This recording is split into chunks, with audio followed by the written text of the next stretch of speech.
Storm Tracker 9 weather with Chief Meteorologist Justin Stapleton.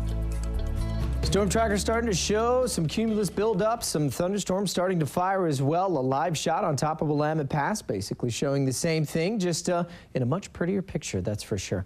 Did see some sunshine earlier today across the mountains and certainly across the valley here. Started off with a beautiful start to our Tuesday. Right now, things starting to get a little active outside. Let's go outside to the visual satellite on the Storm Tracker 9 live radar sweep, and I'll show you what I mean. Couple of things to watch for us here. One, we're starting to see the cumulus build up, and again, it's all coming in from the south and southwest, an indication the low is still generating from offshore. I've drawn basically where the center of it is. You can see it's kind of coiling around counterclockwise, so it's still offshore, which means we still have lots more of these waves of moisture coming at us. In fact, we got a big glob out here that we'll keep our eye on, likely swinging on through the south central coast, and finally will be in the valley here. Probably, I'd say, later on this evening, we'll continue to keep some thunderstorms firing across much of the central Cascades as well. Here's what it looks like if we go to the Storm Tracker 9 live radar sweep. Some scattered showers up and down the I-5 corridor just outside of Yoncalla. As you move your way outside Crestwell, Cottage Grove, into Pleasant Hill, up towards Sweet Home, Corvallis, north of Salem, we've seen a couple of stronger storms as well. Zoom in and show you a couple of those cells. Starting to see some of those pop as they move their way up into the central Cascades, right outside of Mill City as you get across the highway there, and then moving on up just outside the Santiam Pass.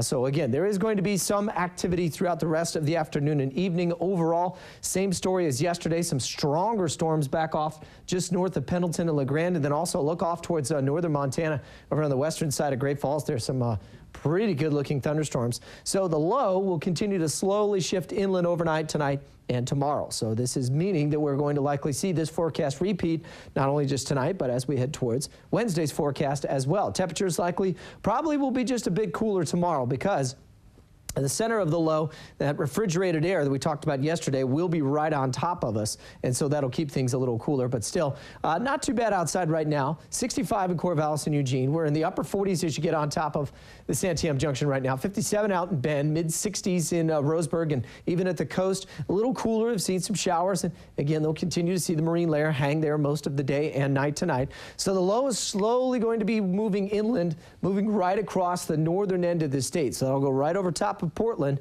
and we'll get the little slingshot effect. You can see as the jet stream continues to stay south of us, that is going to wrap around some cooler air as well. Now this eventually will start to wind and kind of break up as it moves into the northern Cascades.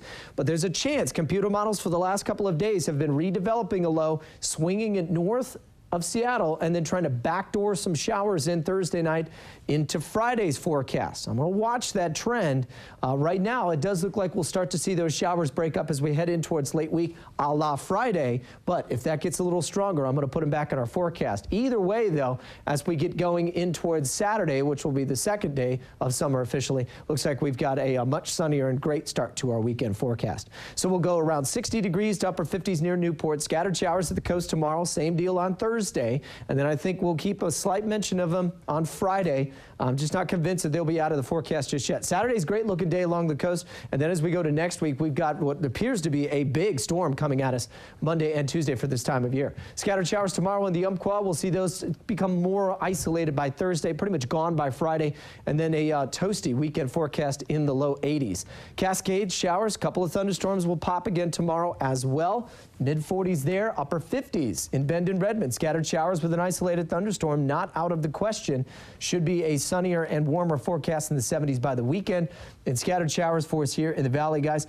Mid-60s, so similar to what you're seeing outside right now. Thursday into Friday, I'm going to just keep a mention of it in there. I'm going to watch next couple of model runs that come in to see if something tries to slingshot its way back around. Otherwise, we should dry out Friday pretty quickly, and then Saturday, Sunday, we've got a very nice-looking forecast. That's kind of the best forecast to have. You know, get some rain in the middle of the week, and then once the weekend comes, for the weekend. That's right. Always good. Exactly. Thanks, Justin. You bet.